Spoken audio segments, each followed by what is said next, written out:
added to that he wants not to reiterate the content of his extended summary, but just take the application in one example.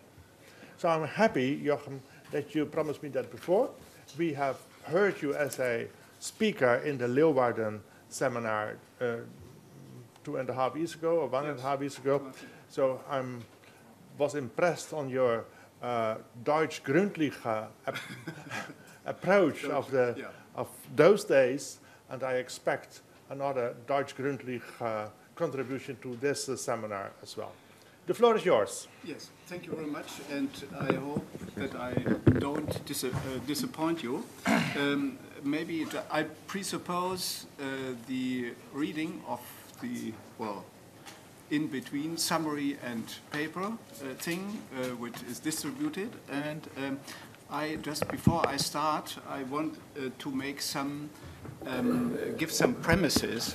So my concept of language is community language, or community languages. That means that it encompasses, this concept, not only the minority language we spoke about, but also the immigrant languages as a main point. So my preceding speaker, Res, also mentioned these points, immigrant languages, but in fact had no problem to cope with, so had problems to cope with.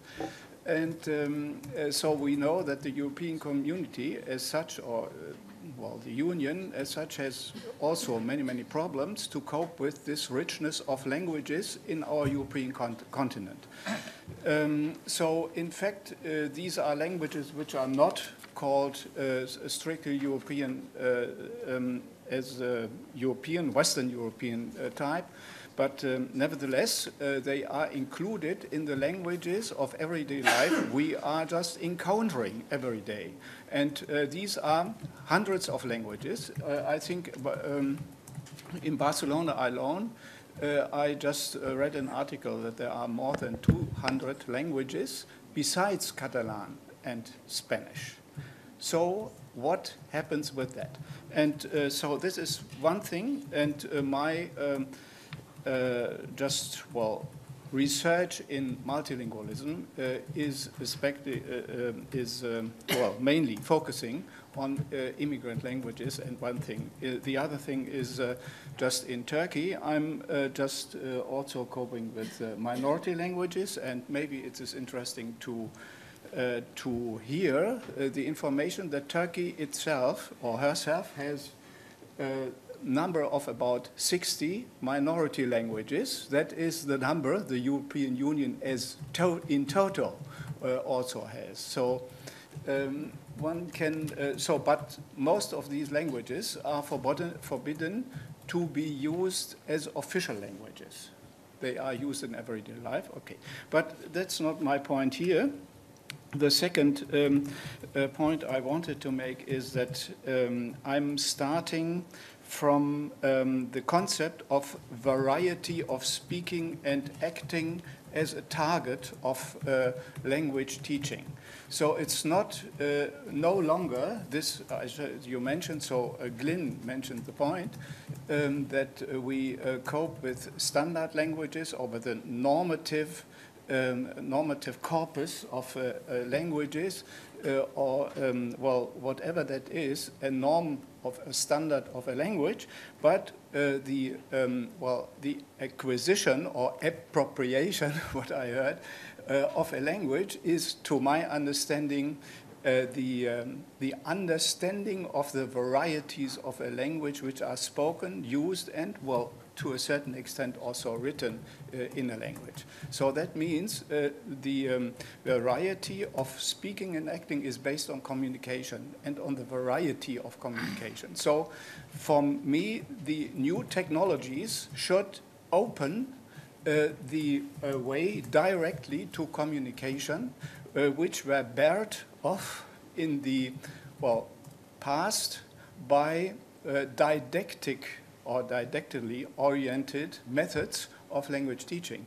So what we did with our didactics was we created artificial classrooms in which we used a language according to a standard or something, and which was absolutely boring and made no contribution to the language learning process. So if you learn a language in a classroom, in a traditional classroom, if you learn a language, then although you are in the classroom and not because. That is just my understanding, and that means also that language learning or language teaching has to do with stimulating the self-learning of the learner, and not the acquisition of some artificial material. Then I come to the the next point, that the material I just want to use in language teaching and also with the technology is a corpus of recorded and transcribed conversations or discourses in which also, natural material of text can be integrated at ease. That is not the point, but the point is that the reality of the reality of speaking and acting, which is at the same time also the variety, is just represented in a large corpus of spoken language, and I make use of, and I want to show you how to make use of such a corpus by means of a specific example. It's only one example, so that you do not get tired. There is in German, just for this position, I'm just speaking a formula, which means den letzten beißen die Hunde. I don't know if that comes from war times, but nevertheless, I'm the last one who is beaten, or no, eaten, bitten by dogs. Okay, so what I'm just talking about is just an example of Turkish. So I take one example that is Turkish ama, English but. I'm sorry. So change a little here the things. So okay. Then I uploading the corpus, what is search formula, search results, categorized by per country, ama and but in code switching constellations, access to the item in transcription, access to the talk in interaction, that is the full discourse. So let us take an example. With the Turkish ama, we have this linguistic categorization of this element, but by the way, it is we have pages of John Locke, an essay concerning understanding on but, the functions of but, interestingly. And John Locke is also the first philosopher who introduced the category of hearer. I don't know, yes, I think he speaks of hearer or listener or receiving person into the linguistic reflection. That's also an interesting point. It was forgotten later on by the others. No, I'm just, excuse me? It's microphone. Oh, okay. So also I do not go into this hierarchy thing because it is just of no use in the further thing. I go further to this one. The theory behind why we use just this expression as an example is also important, because why are you using the corpus? Therefore, this is also the question, why are you using technology? So that the technology must be asked what it is good for, and not are we good enough for the technology to be used. So that is also the case, that technology slowly but surely transforms into a theory of knowledge. And I think that is not, well, we know that from Chomsky, he took the computer model of the late 50s, beginning 60s, as a model for knowledge of language. And slowly but surely, it well, turns out that this model does not work for me. It's especially not in multilingualism, because you cannot find an exit from the compartmentalized linguistic competence. There you are included. So the key is just away. Okay. Then the theory was with but. Turkish, that the Turkish is in word order the scope which is before the AMA, so that what you wanted to be against, the counter argument, is given just before the AMA, whereas in just the European languages, the scope of AMA is after that. So you have a bracketing that A and then the cooperative element AMA plus B is the blue one is European, and the red one, so that the well, this element we call connective is combined with the preceding what is, well, preceding proposition. Now, the research question is, and also the question of a learner who belongs to the majority community, how is Turkish AMA used in immigrant language constellations, that is, within a majority but language, so to speak? Well, now we come to the answer. Oh, sorry. It's a little. The answer to the question, we take recourse to a corpus, which is a corpus we collected within just 15 years. This corpus is uploaded into a module of Esmeralda called Exact, that I just give you later on an example. So first of all, I give you the overview over the corpus as such, and I think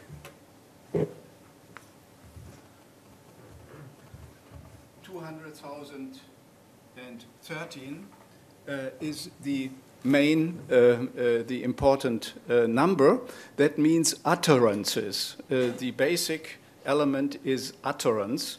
I cannot just, it's not sentence, but you have one word which just also work as an utterance, and so that the utterance is a basic unity of all these things. Then we go to the next one. We upload the corpus. So now we just go step by step very quickly. The next one is we enter the search formula of this expression. Just here, in this above line, enter the search formula of the expression. So that is Boole formulas. Then the next one is search results by clicking the binocular. So there is a binocular here. See that? There's a binocular. And you have as a result 4,200 tokens. That's the next one. So we have just something like a left context. You see the items. And you can look at the context of the items on the left side and also the right side, and you can broaden up the context according your will. Yes, you see that you can follow the verbalization of AMA now according to the preceding and also to the following context, and can see what is the position of AMA in this. And I only collected these instances of, well, according to country, that means according to Deutschland, Germany, not to Turkey, because we also have a corpus of Turkey as a comparison. Then the next one is well, that is possible in this program, this module, that you just select the data according to some parameters. Sorry, parameters is just, well, all these things, partly given in German, partly given in English, so it's a mixture. This is, it's not my thing. It's, okay, this, okay. Then we arrange the sequence of items of AMA according to the category country. I think I did that, showed that. So we had here country, Germany, and I select an element. So, yes, I select now a certain element. I said we can follow the context on the left side, on the right side, but well, there is some deficiency in the full representation of the reality of speaking and acting. What we have, in fact, is only just, well, some sentences, words, and some unities, but no more. You have what is the quality of speaking and acting in reality? That is the full voice and the full usage in conversation. So this is not conversation, that is fragmentarization into sentences, as we know that from our well, from our teaching books, where we only have some parts of language, and these should be the standard of using in something. So this is not the full reality we are wishing. So now, as I wrote, our program should open the usage, and this is interesting that these AMA often is used in code switching utterances. And now we come to the point that there is one thing which I cannot work out more, that the cooperative, the coordinators, very often are changing points or articulation points of languages. So I have no explanation for that, but these discourse connectives very often work in that way. So maybe there is a replanning or something, but it is a typical discourse-specific element which therefore attracted our interest in using or in looking at connectives or at discourse specifically. So this is not to be read there. Amma, Taschen, golden Taschen, in Gideon. I just, let me see if I can read that here. And repeat it. Huh? And repeat. Yes, no, it's, I must be careful here with this arrangement.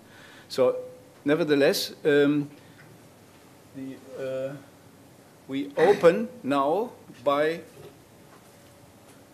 a double click to this instance here, the full transcription at the back. So we have the transcription that here is the mother speaking.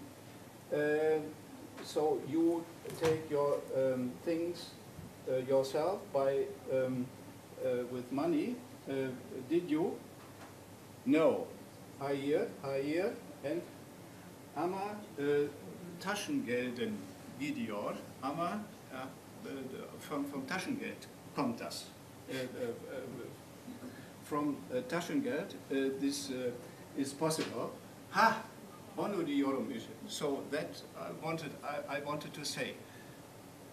Amma Taschengeld. So you have a certain dialogue here, just in between, with you can open by double click on the item, specifically the transcript. That is one immersion, but I think you have here a dialogue which is not quite not totally satisfying. So the next one, they were looking more to another one, which is perhaps a better example.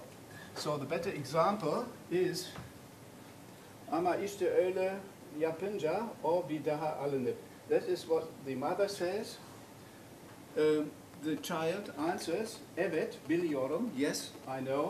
Then biliyorsun değil mi? Then he says, mehr mache ich nicht, daha yapmayacağım. Guck, diese habe ich noch gar nicht abgemacht. Ich mache erstmal noch die großen hier. You have a dialogue in two languages. You have a dialogue in two languages, and this shows us two things. One thing is the boy understands the mother speaking Turkish, and the mother understands the boy speaking German. So there is what we are calling intergenerational receptive multilingualism, which is very often the case in immigrant families when just a younger generation talks the environmental language, and the preceding generation talks the other one. So understanding is possible, but we have just not a normative dialogue because it is a mixture of languages. Also, we saw above a mixture with Taschengeld, a mixture of so within one utterance we saw the mixture of another language. So this is not a normative thing, but this is the reality of speaking and acting, I wanted to say.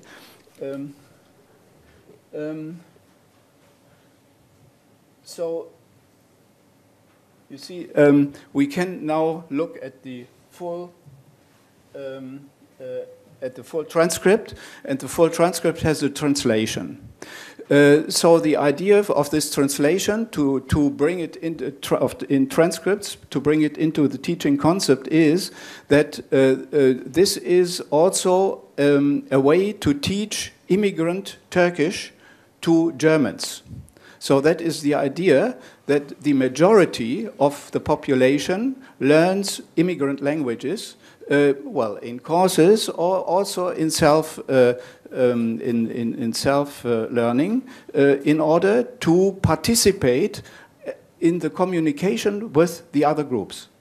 You see, that is the idea, to communicate in their language, in order to practice multilingual communication in immigrant languages. So this is difficult for language politics, because here the German nation-state ideology comes into being as same as in Turkey or in France or somewhere else. I think also in Spain.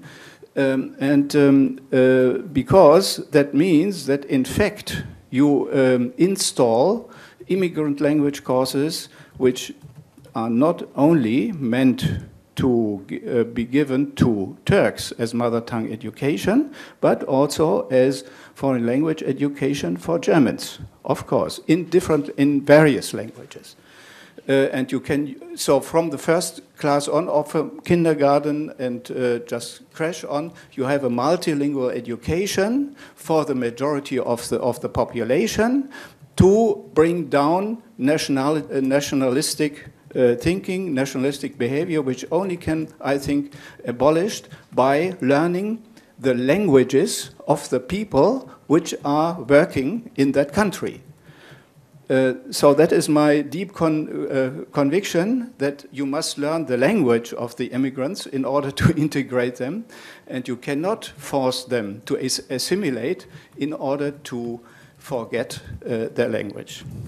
So that means that our nation-state ideology is no longer valid because, in fact, the numbers show that 50% of the students in the first class in Germany in 2015 are just to use this terrible word, migrant background. Migrant background is one of the terrible words which I think created in the Ruhr area, but they are just students from other languages. Background is not the correct word. They speak at home other languages. 50% in German school in 2015, and it turns slowly but surely into 2/3 beyond the 20s. So that is the reality of the nation state.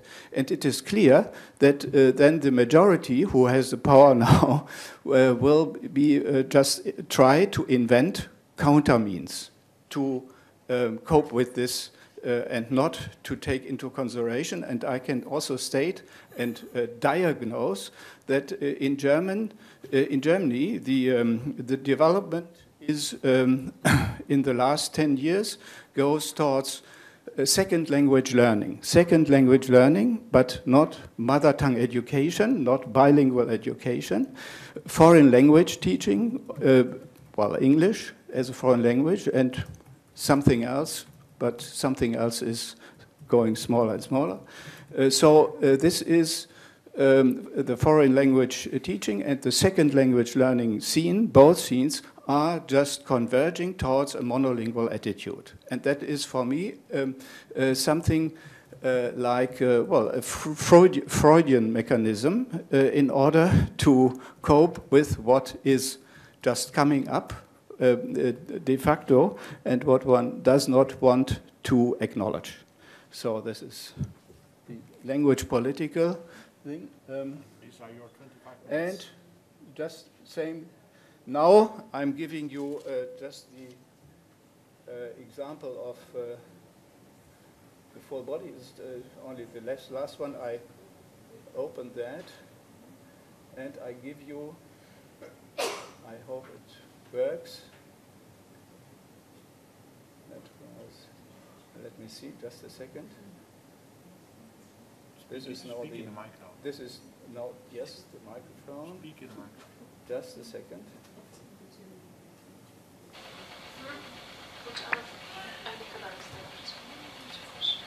So that is the last step.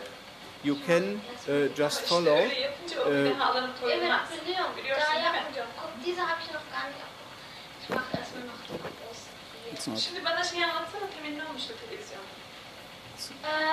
Bak bütün şeyimle seni dinlemek istiyorum. Ja. Önce bir Marvel-Wolf geldi. Er hat sich erstmal rausgebracht. Marvel-Wolf ne demek Türkçe? Bu şimdi anlamadım. Türkçe bilmiyor musun ya? Ha? Ja, ja, siehst du, du weißt es. Du sagst ja das nicht. Türkçe bilmiyorsun. Hayır, Türkçe bilmiyor musun demiyorum. Türkçe ismi ne onun? Çocuk. Ben ne bileyim. Sen ne? Sen söylesene. Sen desin. Marvel-Wolf'u bilmiyorum ben. Türkçe ismi ki. Biliyorsun ama du willst es nicht sagen.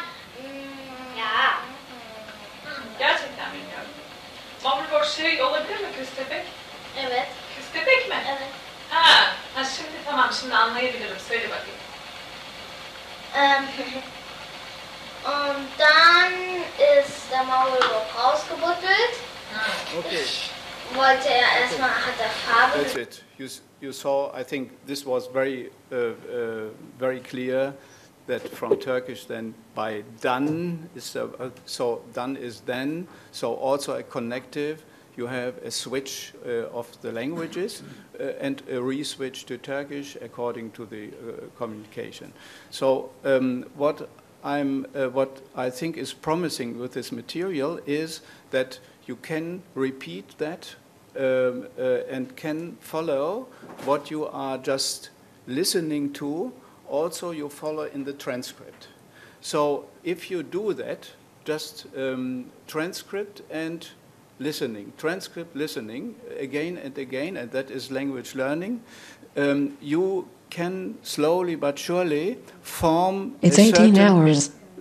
form a certain kind of receptive competence, we call that so-called operation called Verstehen. So this is understanding, and understanding is the first stage in learning a language. So understanding is the first one, and not speaking. So if we try to bring people to speak the language, that is the wrong way. That's just from the backside. So understanding is how just also immigrant languages are learned in real society. In real society, you are learned from hearing. I think that is common also with minority languages, that you learn languages first in communication. And it is a pity that we lose this property, property to learn by listening. You see, to learn another language by listening. I know that there are also adults in areas which are multilingual, so in so-called Sprachbund areas in the Balkan, in Eastern Anatolia. I think we also had some Sprachbund with the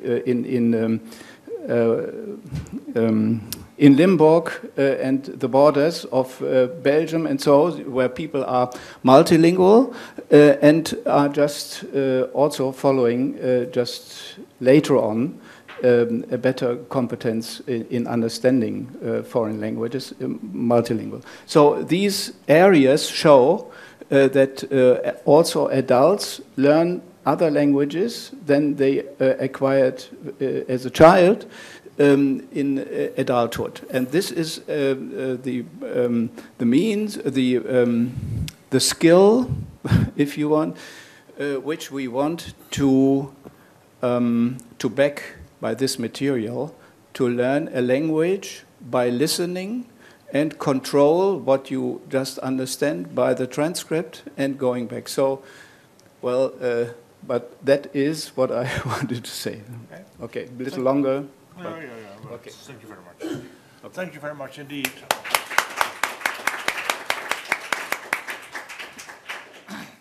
You stuck more or less to the 25 minutes, so thank you for that. 5 minutes. Okay. Yes, More or less. more or less. So there is 2 minutes. there's some time for discussions and questions. Claudia is raising her hand, so please, Claudia Butger, could you please? Thank you very much. I found that really very, very fascinating. I was just a brief question is, are there any sort of pilot projects on what you are planning to do with that material in terms of making people learn heritage languages? Yeah. Mm-hmm. Are you running any projects like that? So these some of my remarks I made to the relationship between teaching materials and transcript and recordings refer back to a teaching book we made, just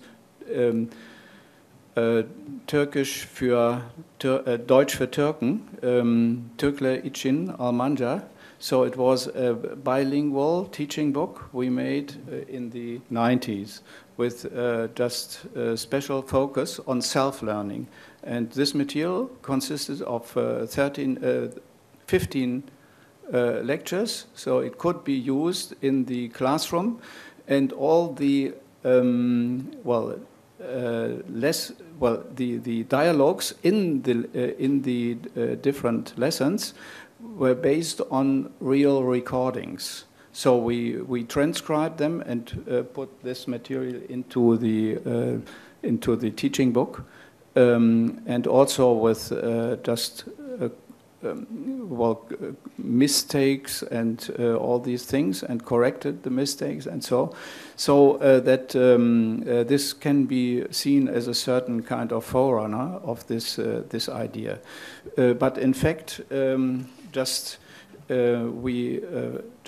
for the first time we made the analysis with this pragmatic corpus analysis in order to check the corpus what is just here, in order to find out the varieties of usage of items.